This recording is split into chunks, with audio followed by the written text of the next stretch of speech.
الحمدللہ رب العالمین والصلاة والسلام علی سید المرسلین اما بعد فاعوذ باللہ من الشیطان الرجیم بسم اللہ الرحمن الرحیم. پڑھیے الصلاة والسلام علیک یا رسول اللہ وعلی آلک واصحابک یا حبیب اللہ. الصلاة والسلام علیک یا نبی اللہ وعلی آلک واصحابک یا نور اللہ. درود پاک پڑھنے کے بے شمار فضائل و برکات ہیں. نبی پاک علیہ الصلوۃ والسلام فرماتے ہیں جس کا مضمون ہے جو جمعہ کے دن مجھ پر 200 مرتبہ درود پاک پڑھے اس کے 200 برس کے گناہ معاف کر دیے جاتے ہیں. ایک اور جگہ نبی پاک صلی اللہ علیہ وسلم کا فرمان ہے جس کا مضمون ہے اور دنوں کا درود فرشتے مجھ تک پہنچاتے ہیں اور جمعے کا دن پڑھا جانے والا درود بنفس نفیس میں خود سماعت کرتا ہوں. یعنی آقا براہ راست جمعے کا درود جو ہے وہ سماعت فرماتے ہیں. تو ہمیں چاہیے کہ جمعے کے دن کثرت کے ساتھ درود پاک پڑھیں، محبت کے ساتھ بآواز بلند درود پاک پڑھ لیں. صلو علی الحبیب صلی اللہ تعالی علیہ. جمعے کے دن پر ہی آج کچھ بات کرتے ہیں. نارملی ہم جمعے کا دن ڈے آف فرائیڈے آرڈنری انداز میں گزار لیتے ہیں، تھوڑی سی کوشش کر کے جمعے کی نماز پڑھ لیتے ہیں، لیکن شاید یہ احساس نہیں ہوتا کہ یہ جمعہ ہمارے لیے کتنا بڑا رب کی طرف سے انعام ہے. جمعہ جو ہے وہ سید الایام ہے، تمام دنوں کا سردار ہے. جمعے کے دن جہنم کی آگ نہیں سلگائی جاتی. جمعہ کا جو دن ہوتا ہے اس کی رات کو دوزخ کے دروازے نہیں کھلتے. جمعے کے دن کو بروز قیامت دلہن کی طرح اٹھایا جائے گا. جو مسلمان جمعے کے روز انتقال کر جائے وہ شہید کا رتبہ پاتا ہے اور عذاب قبر سے محفوظ رہتا ہے. اور سبحان اللہ، جمعے کی ایک نیکی 70 نیکیوں کے برابر ہے. اسی لیے جب جمعے کے دن حج آتا ہے نا تو اس کو حج اکبر کہتے ہیں، کیونکہ حج بھی 70 حج کے برابر ہو جاتا ہے.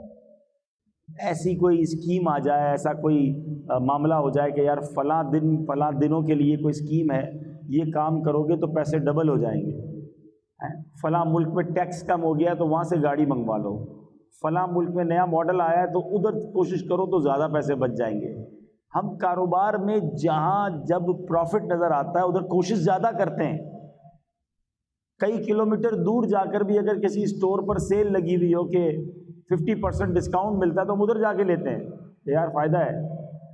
یعنی سیل لگا کر بہت سارے اسٹور والے سردیوں میں گرمیوں کا مال بیچ جاتے ہیں، گرمیوں میں سردیوں کا بیچ جاتے ہیں. ہم وہ بھی لے لیتے ہیں کہ چلو یار ابھی سردیاں نہیں آئیں لیکن سستا مل رہا ہے، جیکٹ لے لو، سردیوں میں کام آئے گا. یعنی یہ ہمارا مائنڈ سیٹ ہوتا ہے، اس میں کوئی شرعی قباحت بھی نہیں ہے. لیکن یہی ذہن نیکیوں میں کیوں نہیں بنتا؟ جمعے کے دن ایک نیکی کرے تو 70 نیکیاں ہیں. اب آپ بتائیے کہ مثال کے طور پہ کسی نے ذہن بنایا ہوا ہے کہ میں منڈے والے دن، پیر والے دن کسی مریض کی عیادت کرنے جاؤں گا، ٹیوزڈے کو میں نے فلاں غریب کی مدد کرنی ہے، تو منڈے ٹیوزڈے سنڈے کو جو کام کرنے 2-3 دن پہلے کر لیں اور جمعے والے دن کریں تاکہ 70 ٹائمز ملٹیپلائی ہو جائے.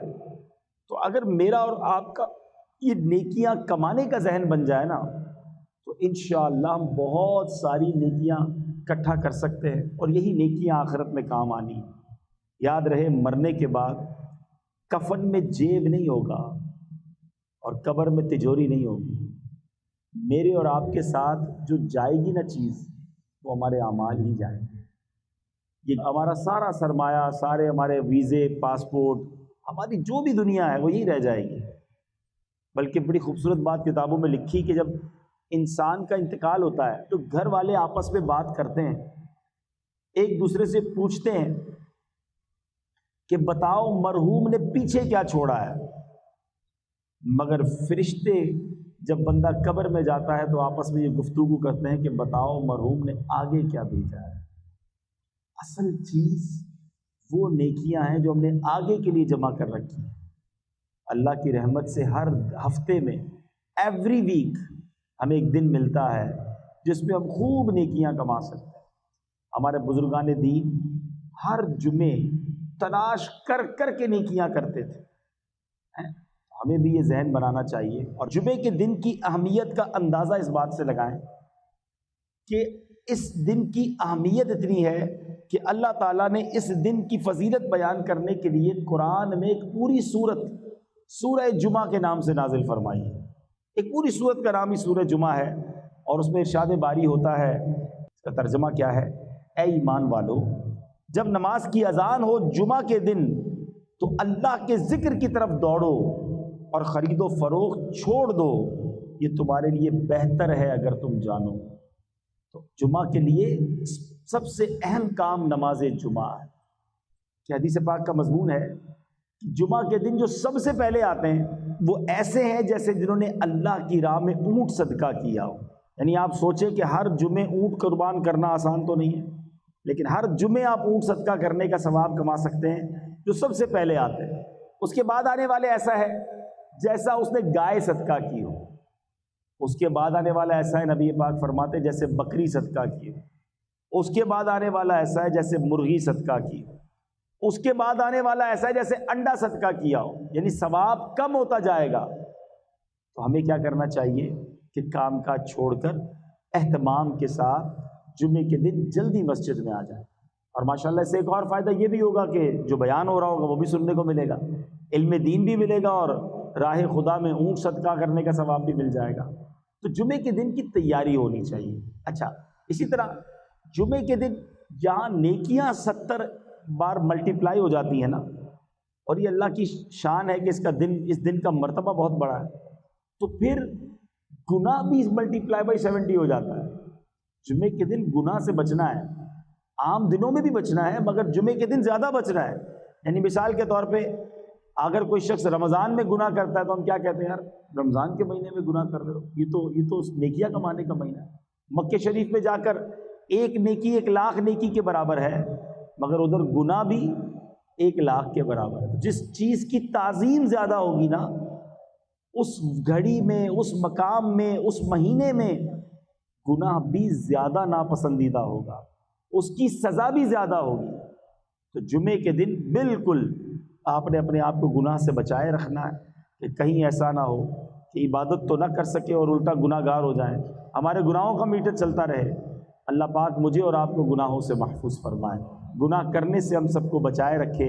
اب جمعے کے دن کرنے والے کام کیا ہے؟ احادیث میں یہ مضمون ملتا ہے کہ جو جمعے کے دن عمامہ پہنتے ہیں, جمعے کے دن عمامہ پہننے والوں پر اللہ کے فرشتے درود بھیجتے ہیں.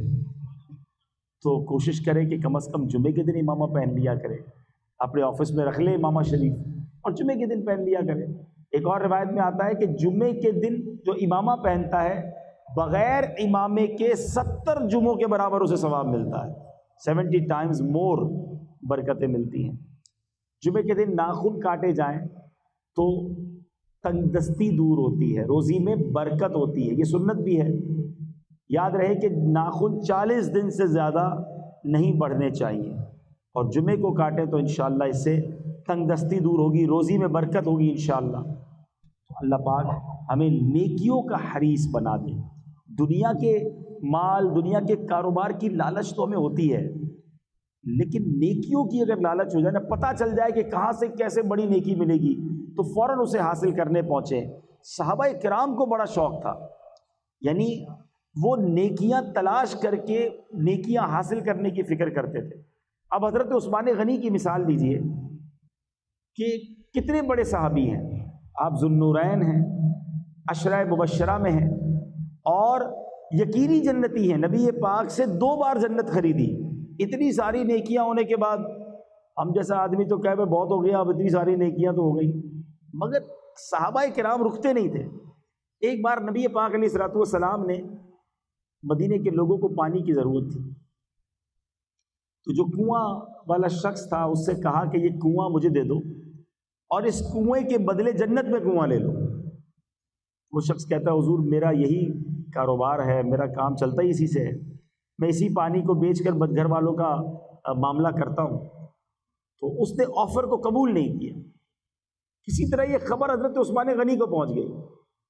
حضرت عثمان غنی نبی پاک علیہ الصلوۃ والسلام کی بارگاہ میں عرض کرتے ہیں کہ حضور وہ آفر میرے لیے بھی ہے، اگر میں وہ کنواں خرید کر مسلمانوں کے لیے وقف کر دوں تو کیا میرے لیے بھی جنت ہے، جنتی کنواں ملے گا؟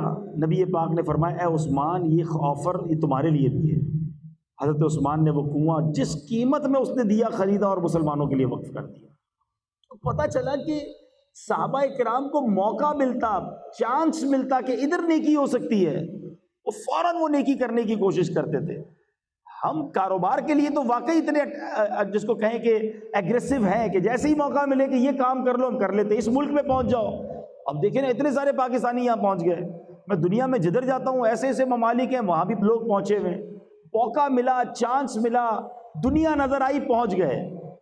لیکن کیا بالکل اسی طرح ہم آخرت کے لیے نیکیوں کے لیے وقت نکالتے ہیں؟ بلکہ یہاں تو حال یہ ہے کہ 5 وقت نماز پڑھنے کے لیے وقت نہیں نکال پاتے۔ یہ درست نہیں ہے، یہ زندگی کا انداز اچھا نہیں ہے۔ مرنے کے بعد ہمارے اعمال ہی ہمارے کام آئیں گے۔ اور آج میں یہ چاہ رہا تھا کہ چونکہ جمعے پر ہی بات ہو رہی ہے تو آج جمعے کے خطبے پر بھی کچھ بات کی جائے۔ جمعہ کے خطبے میں ہم ایک اعلان بار بار سنتے ہیں، الا لا ایمان لمن لا محبت له۔ کبھی میں آپ کو مشورہ بھی دوں گا کہ بچپن سے جمعے کا خطبہ ہم سن رہے ہیں، کئیوں کو تو یاد بھی ہو گیا ہوگا، مگر اس کا ترجمہ بھی تو کبھی پڑھ لیں کہ امام صاحب ہر جمعے خطبہ دیتے ہیں، اس میں کہتے کیا ہیں، فرماتے کیا ہیں، سناتے کیا ہیں۔ سنو اس کا مطلب کیا ہے، الا لا ایمان لمن لا محبت له، سن لو اس کا ایمان نہیں ہے جس کے دل میں نبی پاک کی محبت نہیں ہے۔ عشق رسول کے بغیر ایمان کمپلیٹ نہیں ہے۔ محمد کی محبت دین حق کی شرط اول ہے، اسی میں ہو اگر خامی تو سب کچھ نامکمل ہے۔ تو محبت رسول یہ ہمارے ایمان کی جان ہے۔ مگر اب سوال یہ ہے کہ محبت ہونی کتنی چاہیے؟ محبت تو بہت ساروں سے ہوتی ہے، ماں باپ سے بھی ہوتی ہے، بھائی بہنوں سے بھی ہوتی ہے، بچوں سے بھی ہوتی ہے، بچوں کی امی سے ہوتی ہے، دوستوں سے ہوتی ہے، کاروبار سے ہوتی ہے، تو پیارے آقا سے بھی ہوگی؟ نہیں جناب، کتنی ہونی چاہیے یہ بھی نبی پاک نے خود بیان کیا۔ بخاری شریف کی حدیث ہے، میرے آقا فرماتے ہیں لا یؤمن احدکم حتی اکون احب الیہ من والدہ وولدہ والناس اجمعین۔ میرے آقا فرماتے تم میں سے کوئی اس وقت تک کامل مومن نہیں ہو سکتا جب تک میں اس کے نزدیک اس کی اولاد، اس کے والد اور تمام لوگوں سے زیادہ محبوب نہ ہو جاؤں۔ ٹاپ آف دا لسٹ، سب سے زیادہ نبی پاک سے محبت کرنی ہے، اور یہ ایمان کا تقاضا ہے۔ تم میں سے کوئی اس وقت تک کامل مومن نہیں ہو سکتا۔ تو یہ میلاد کا مہینہ پیارے آقا سے کنیکشن مزید مضبوط کرنے کا مہینہ ہے۔ لیکن اب سوال یہ ہے کہ ہم ہو سکتا ہے سارے لوگ کہیں کہ بھائی ہمیں بھی نبی پاک سے سب سے زیادہ محبت ہے۔ اگر یہ بات آپ کہتے ہیں، یہ دعویٰ آپ کرتے ہیں، تو دلیل ہے کہ نہیں؟ کیونکہ صرف زبانی کہنے سے تو نہیں ہوگا نا۔ اگر واقعی کسی کو نبی پاک سے سب چیزوں سے زیادہ محبت ہے تو پھر پیارے آقا کی سنتوں پر عمل کہاں ہے؟ نبی پاک فرماتے ہیں جس نے میری سنت سے محبت کی اس نے مجھ سے محبت کی، اور جس نے مجھ سے محبت کی وہ میرے ساتھ جنت میں جائے گا۔ تو سنت کی اہمیت کتنی زیادہ ہے، اس کو میں آپ کو دنیاوی مثال کے ذریعے سمجھاؤں کہ اگر کوئی بیٹا آپ کو ملے، کوئی بچہ ملے، اور وہ آپ کو کہے میں اپنے والد صاحب سے بڑی محبت کرتا ہوں، میں اپنے والد صاحب کا دیوانہ ہوں، اپنے والد صاحب پر میری جان قربان۔ آپ کہیں یار کمال ہے، ماشاءاللہ اپنے ابو سے کتنی محبت کرتا ہے۔ تھوڑے دنوں بعد اس کے والد صاحب سے ملاقات ہو اور آپ والد صاحب سے کہیں کہ آپ کا بیٹا آپ سے بڑی محبت کرتا ہے، آپ کی بڑی رسپیکٹ کرتا ہے، تو والد صاحب کہیں ایک نمبر کا جھوٹا ہے، میری تو ایک بھی بات نہیں مانتا۔ تو آپ کیا کہیں گے؟ یار کمال ہے، میرے سامنے تو اتنی باتیں کر رہا تھا کہ ابو میرا سب کچھ، میرے والد ہیں اور میری جان میرے والد پر قربان، والد کہہ رہا ہے میری ایک بات نہیں مانتا۔ تو آپ کیا کہیں گے کہ جھوٹا دعویٰ تھا۔ اب اپنے بارے میں ہم سارے چیک کریں، ایک طرف تو ہمارا دعویٰ یہ ہے کہ نبی پاک پر ہماری جانیں قربان، ہم پیارے آقا کے بڑے عاشق ہیں، تو یہ عشق رسول نظر کیوں نہیں آتا؟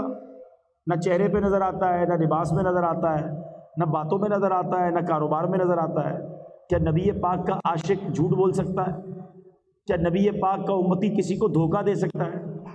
نبی پاک فرمائے من غش فلیس منا، دھوکہ دینے والا ہم میں سے نہیں۔ پھر کیسا عشق رسول ہے کہ مسلمان بھی کہلاتا ہے دھوکہ بھی دیتا ہے، مسلمان بھی کہلاتا ہے گندی بری باتیں بھی کرتا ہے، مسلمان بھی کہلاتا ہے حرام بھی کماتا ہے، اپنے آپ کو نبی پاک کا عاشق بھی کہتا ہے اور بے حیائی کے کام بھی کرتا ہے، شرابی دوست بنائے ہوئے ہیں، معاذ اللہ خود بھی شراب کے اڈوں پہ جاتا ہے۔ تو خود سوچئے آپ کہ یہ عشق رسول نہیں ہے۔ عشق رسول یہ ہے کہ مجھے بتانا نہ پڑے میں مسلمان ہوں، میں نبی پاک کا امتی ہوں، مجھے دیکھ کر پتہ چل جائے کہ یہ کس کا غلام جا رہا ہے۔ شاعر لکھتے ہیں نا، فنا اتنا تو ہو جاؤں میں تیری ذات عالی میں، آقا جو مجھ کو دیکھ لے اس کو تیرا دیدار ہو جائے۔ ہمیں دیکھ کر پتہ چل جائے یہ کس کا امتی ہے، یہ کس کا غلام ہے۔ یقین کریں میٹھے اسلامی بھائیوں، اگر ہم نبی پاک کی عشق والی زندگی گزاریں اور صحیح اسلام کی تعلیمات والی زندگی گزاریں تو دنیا بھی اچھی ہو جانی ہے، آخرت بھی اچھی ہو جانی ہے۔ آج مسلمان کہلانے والے کو قرآن پڑھنا نہیں آتا، نبی پاک کا امتی تو کہلاتا ہے، مگر آقا کے قلب اطہر پر جو قرآن نازل ہوا، اور یاد رہے پیارے آقا پر کہ بہت سارے معجزات ہیں، مگر جس معجزے کو اعظم المعجزات کہا گیا، بگسٹ میریکل کہا گیا، وہ قرآن مجید فرقان حمید ہے۔ مگر قرآن پڑھنا بہت بڑی تعداد میں مسلمانوں کو نہیں آتا، کھولتے بھی نہیں ہے قرآن۔ میں آپ سے اگر سوال کروں کہ آپ نے یہ بتائیے کہ فیس بک کب آن کیا تھا، آپ کہیں گے بھی مسجد میں آنے سے پہلے آن کیا تھا۔ اچھا واٹس ایپ، وہ تو ہو سکتا ہے مسجد میں بھی چیک کیا ہوگا۔ تو کئی سافٹ ویئر ہم روزانہ کئی بار آن لائن کرتے ہیں، اور میں یہ پوچھوں کہ بتائیں قرآن کب کھولا تھا؟ جواب آئے گا پچھلے رمضانوں میں۔ اب کب آن لائن کریں گے؟ اگلے رمضانوں میں۔ ہم قرآن سے کتنا دور ہو گئے۔ اور ایک سچ بات بتاؤں، جب قبر میں جائیں گے نا، یہ سارے سافٹ ویئر آف لائن ہو جائیں گے، قرآن قبر میں بھی آن لائن ہو جائے گا۔ تو اس چیز کو تھامو نا جو قبر میں بھی کام آنی ہے۔ مگر قرآن سے ہم دور ہیں۔ کئی لوگ ملتے ہیں مجھے، کہتے ہیں سکون نہیں ملتا، دلی سکون چاہیے، کوئی وظیفہ بتائیں۔ کسی اور سے وظیفہ کیوں لیں، قرآن سے ہی معلوم کر لیتے ہیں۔ اے رب کے کلام ہمیں بتا کہ ہمیں دل کا سکون کہاں سے ملے گا۔ اللہ کریم قرآن میں فرماتا ہے، الا بذکر اللہ تطمئن القلوب، بے شک اللہ کے ذکر میں دلوں کا چین ہے۔ شراب پینے میں چین نہیں ہے، بے حیائی اور بدکاریوں میں سکون نہیں ملے گا، فلموں ڈراموں گانوں باجوں میں سکون نہیں ملے گا۔ اگر واقعی قلبی سکون چاہیے تو وہ اللہ کے ذکر میں ملے گا، اللہ کی یاد میں ملے گا۔ اللہ پاک ہم سب کو ساری زندگی پیارے آقا کی محبت میں گزارنا نصیب فرمائے، ان کی سنتوں پر عمل کر کے گزارنا نصیب فرمائے، ساری نمازیں پابندی سے پڑھنا نصیب فرمائے، آمین بجاہ النبی الامین صلی اللہ تعالی علیہ وسلم۔ میرے اعمال